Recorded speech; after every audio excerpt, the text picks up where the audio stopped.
The TT is magic, isn't it? It's madness, but it's also magic. Getting the guys coming along like Ian Hutchinson and John McGuinness and Peter Hickman and people like that really are incredible at what they do around there.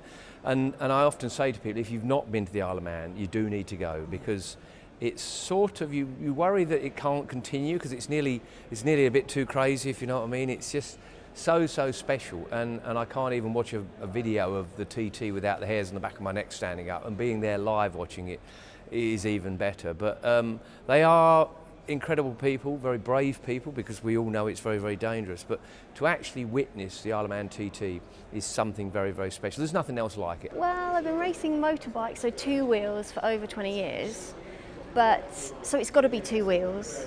But I've loved learning something new, the new discipline, and learning it around the TT course.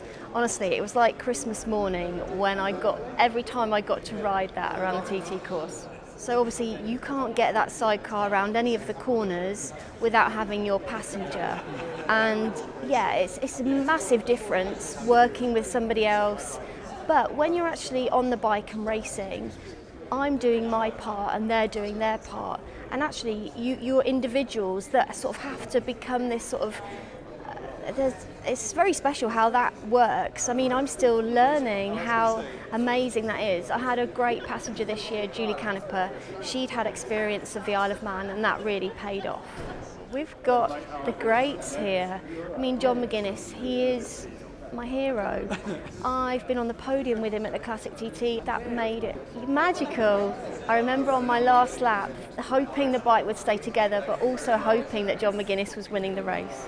150, 60, 70, 80 mile an hour on the longest, hardest track in the world, and through thick and thin over the last couple of years I've been through hell with this injury, and for me probably the easiest thing to do would have been to sort of hang my boots up and say, I've had a good do, But I've been so focused on getting myself back to fitness to actually ride the circuit, and that is why, it just draws you in. It's got this, it's like a disease, like a drug, whatever you want to call it. I know it's not a great word to say drug, but it is. It's just it's got a magnet that just draws you in, and when you've been there and you get waved into the winner's enclosure, and it all starts releasing, all that energy starts releasing, and when you realise what you've done, 226 miles, 6 laps, 2 fuel stops, 240 corners per lap, and then you stand on the podium and hear your national anthem playing, then it's the icing on the cake, Hutchie, yes, 5 wins in one TT,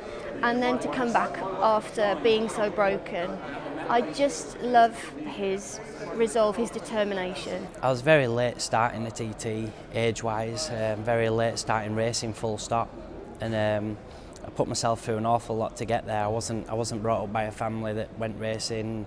Nobody was there to help me, so by the time I got to that point of winning those 5, I was at 8 TT wins, and I was only just getting going really. I didn't feel like I'd achieved what I'd put in, so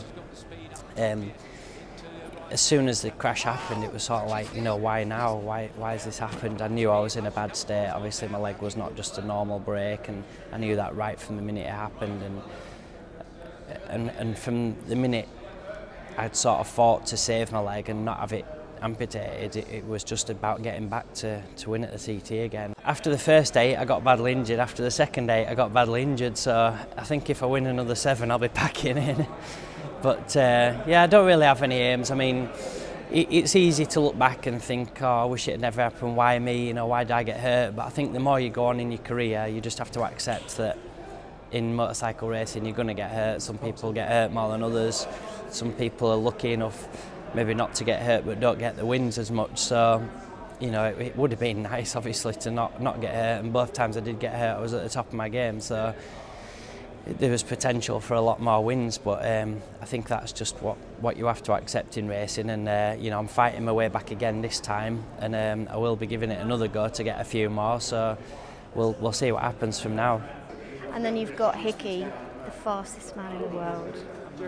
He's very special. It's not just about speed, it is about endurance as well, not only of yourself but of the machine that you're on. And in them 6 laps, a lot can happen. It's 226 miles. It's an hour and 40 odd minutes.